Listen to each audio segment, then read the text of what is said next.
This season, it's revenge for me. The Mavericks made the biggest mistake of their franchise history when they let Luka Dončić go. Now he's back, and he's tearing the league apart with a vengeance. In just a few games as a Laker, Luka has shredded defenses, elevated every teammate around him, and made people wonder if we're witnessing one of the greatest mid-season takeovers ever. The hype is unreal. Shaq, Allen Iverson, former stars, analysts, everyone is stunned by how easily he's controlling the floor. This isn't just basketball. This is Luka Dončić on a full-blown mission to remind the world who he is. And by the end of this video, you'll understand exactly why the entire NBA feels flipped upside down. Remember that play? The one where Luka crossed up Vince Williams Jr. so badly his shoe nearly flew off the court? Yeah, that was just the beginning. Got one sock with you. Just shook him loose and left some shrapnel on the floor. Yeah, that wasn't just a highlight. That was a warning shot. A message to the entire league. Luka Dončić has officially launched his revenge tour. But the real question is, revenge on who? Let's rewind the story. Remember when Luka was traded away from the Mavericks, the same team he practically dragged to the finals on his back? After everything he delivered, after every miracle performance, Dallas still decided to move on. And their general manager, Nico Harrison, in all his so-called brilliant decision-making, had this to say. And, we think defense wins championships, and we're bringing in one of the best two-way players in the league. Just hearing that statement seems harmless on its own. It's the kind of PR-friendly line any executive could throw out. But the timing changed everything because he said it right after trading Luka Dončić, the most unstoppable offensive force in the league. It was the basketball equivalent of dumping someone and immediately posting positive vibes only sparkles on Instagram. Then Dallas started leaking stories about Luka's weight, his conditioning, his defense, basically anything they could blame that didn't involve the scoreboard. Memes flew, analysts piled on, and everyone made one giant mistake. They forgot Luka doesn't respond with words, he responds with stat sheets. And he walked into his Lakers era with a full tank of revenge. From the moment the season tipped off, he has been on an absolute tear, averaging 41.3 points, 11.5 rebounds, 8.3 assists, and nearly 67% true shooting in his first 4 games, numbers that look like a creator player on rookie difficulty. He dropped a 49-point masterpiece on Minnesota, scoring 32 in the first half like it was a warm-up. And the wildest part is that he's doing all this in a Lakers jersey, on a team people said was too old, too slow, and too dependent on LeBron. Now, because of Luka, they look like the league's most terrifying offense. He was traded for being bad at defense, and he responded by making everyone forget defense is even part of basketball. He's not forcing anything either, he's calmly slicing through teams at his own pace while people still joke about his conditioning. But if this is Luka out of shape, then Dallas should have leaked even more, because the whole plan has clearly exploded in their faces. The revenge tour is fully active.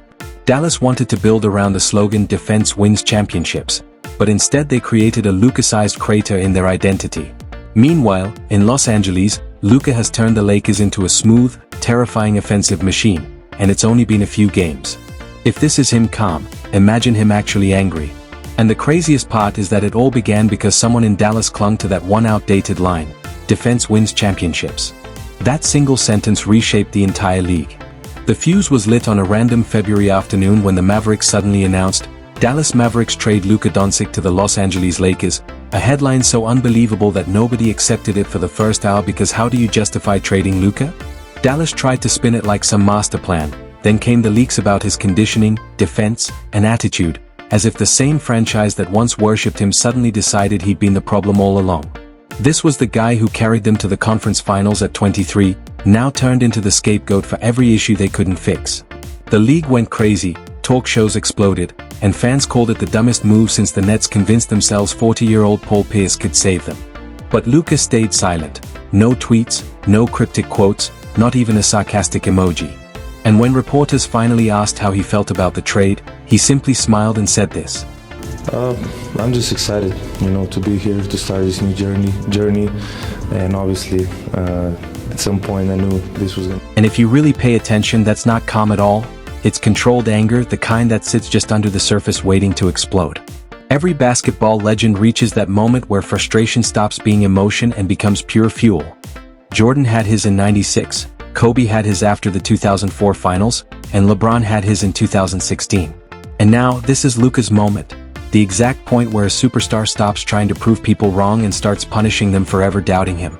Shot. This one, he looks like he's stumbling and falling away, but throws it up so soft, finds nothing but the bottom. After being written off, Kobe came back leaner, meaner, and dropped 72 wins on the league like it was personal vengeance. He reinvented himself, slowed down, played smarter, and became deadlier. Now Luka Dončić is entering that same zone, but under the Hollywood spotlight where every move is magnified. And if history tells us anything, revenge like this usually ends with championships. Let's break down what Luka has done this season. Even his first 4 games sent a clear message. He's not here to participate, he's here to dominate. From Game 1 against Golden State, Luka looked untouchable. He put up 43 points, 12 rebounds, and 9 assists, casually moving through the Warriors' traps and switches as if the game were his sandbox. He wasn't trying to prove anything, he was doing exactly what he wanted, and everyone else was just along for the ride. Then came Minnesota, the game that went viral. Luka poured in 49 points, 11 rebounds, and 8 assists, including 32 points in the first half. Social media erupted, especially after that iconic crossover on Vince Williams Jr. that sent his shoe flying. And he did it against one of the league's best defensive squads. Memphis brought a different energy in Game 3. The Grizzlies tried to get physical, but Luka thrived on it. He finished with 42 points and 10 assists, barking back at defenders and controlling the tempo like he owned the building. By the time he hit Miami in Game 4, he wasn't proving anything, he was showing off. 29 points, 11 rebounds, 10 assists, and the Lakers shooting over 50% as a team. Across those 4 games, Luka racked up 165 points, the best 4-game start for a Laker since Jerry West in 1969. His shooting numbers were insane. Roughly 91% at the rim, 83% on floaters, 78% mid-range. Prime Michael Jordan efficiency fused with EuroLeague fundamentals. Even when you zoom out, he's averaging 28.2 points, 8.1 rebounds, and 7.5 assists on near 67% true shooting, insane volume and efficiency, and he's doing it without relying on jaw-dropping athleticism. Number 40-inch vertical, no blazing first step. Just angles, timing, and a basketball IQ that feels 2 seconds ahead of everyone else. He's showing that domination doesn't require flashy highlights. You just have to outthink everyone. Meanwhile, Dallas is feeling the fallout. The Mavericks traded away not just a superstar but their entire system. Before Luka left, they were scoring 117 points per 100 possessions, 6th in the league. After the trade, that dropped to around 110 mid-20s overall. Kyrie Irving and Anthony Davis were supposed to carry the load, but their styles clashed and Dallas struggled to find rhythm. Luka had been the conductor, and without him the orchestra fell apart. In Los Angeles, it's the opposite story. The Lakers' offense immediately jumped nearly 9 points per 100 possessions. Pace slowed, efficiency skyrocketed, and Luka didn't waste a single possession. Early November, the Lakers started 5-1, sitting atop the Western Conference, looking like a team that had been running this system for years. And it's not just Luka. Everyone around him thrives. Austin Reeves has become the perfect sidekick, averaging 19 points thanks to Luka's gravity pulling defenders away. Marcus Smart turned into a defensive quarterback. Jake LaRavia is a legit 3-and-D threat. DeAndre Ayton, lost in Portland last season, is rebounding, setting screens, and finishing plays with purpose. The Lakers' style feels old school in the best way, skill over speed, angles over hops, a throwback to Bird and Magic. Luka's controlling the paint without needing explosive athleticism, pure craft and IQ. Luka isn't just a player, he's the system. Every possession, every read, every moment ran through him. Trading him meant losing the entire orchestration. Watching him flip 2 franchises in months is insane. His dominance didn't start in the NBA. At 13 he was already better than older, bigger kids in Ljubljana, Slovenia. By 18 he was winning EuroLeague MVP and Final Four MVP while leading Real Madrid to a championship, beating grown men in pressure-filled environments. Then, in the 2018 NBA draft, the Hawks picked him at number 3 only to trade him instantly to Dallas. Most rookies would crumble. Luka. Fuel.in Dallas, he became a machine, 4-time All-NBA first team, 3-time MVP finalist, and carried the Mavericks to the 2024 NBA Finals while battling injuries. That same fire is now with the Lakers. JJ Redick built this team around Luka's rhythm. Clean execution, spacing, high pick and rolls, off-ball movement, and double drags. It's not flashy but lethal. Reeves, Ayton, and LeBron all thrive in this system, while Luka orchestrates every play with video game precision. Usage rate, 38.8%, true shooting near 67%, net rating plus 11.4. Stats don't lie, and Luka makes it look effortless. Even critics calling it unsustainable can't deny the results. He's carrying the Lakers while controlling every possession. And if you know Luka Dončić, you know this is just the beginning.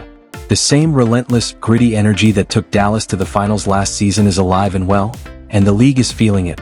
And obviously, everybody knows how skilled he is. Moments like this make it clear, Luka Dončić is as close as we'll ever get to the old-school legends. After the 2024-25 season with the Mavericks, he dedicated himself to rehab, improving conditioning, and coming back fresher, lighter, and sharper. And it's paying off. He's quicker off the bounce, more explosive in transition, and moving with a fluidity that makes defenders look a step behind. Of course, the game hasn't gotten any easier. Defense remains a challenge. Luka isn't suddenly a lockdown stopper, but now he's smarter. He anticipates plays, rotates efficiently, and puts in effort without overextending himself. The Lakers sit around 16th in defensive ranking, middle of the pack, but pair that with an offense running at Luka-level precision, and it's more than enough. Smart and Reeves take on the toughest matchups, allowing Luka to orchestrate the offense. He may not be blocking shots or forcing steals every possession, but his very presence alters how opponents play. That's its own kind of defense that old-school fans respect it.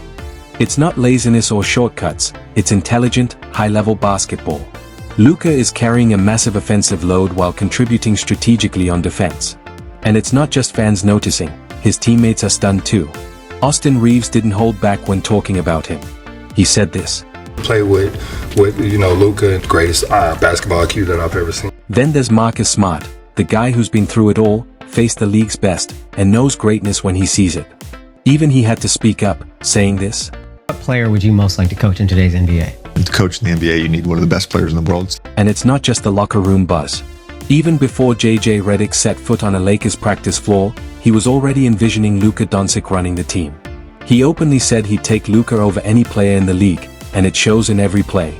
The hell is wrong with Luka? Luka's different. Yeah. I'm talking about his style. It's kind of like street ball mix. And that's coming from a coach who's faced nearly every elite guard of the past decade. But it's not just him, legends are weighing in too. Allen Iverson and Shaquille O'Neal had this to say.